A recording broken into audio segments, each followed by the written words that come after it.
traders, FX Pip Collector here. Today is Wednesday, August 6th, and this is my analysis for the US dollar index, and we are on the 1 hour time frame. So the dollar index, I'm definitely still looking at this up here as the possibly the end of a pullback on the higher time frames. Like that is the end of a correction on the daily, I think. If that's true, then it is going to go down, take out the low of wave B, and possibly continue, the daily, weekly time frame downtrend.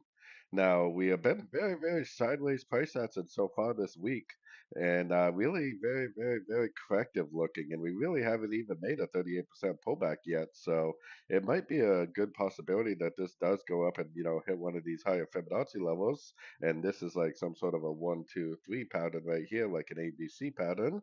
Then we possibly will get that big push down. So, maybe this is like a wave one, wave two, and wave three. So I would definitely be taking this information and I would apply this information to all the US dollar pairs except for maybe gold, because gold doesn't really necessarily care what the dollar's doing. But all the rest of the dollar pairs, I would take this analysis and I would apply it to all those dollar pairs themselves. So anyways, don't forget to check out my website, fxspeculator.com. And as always, thank you for watching and happy trading.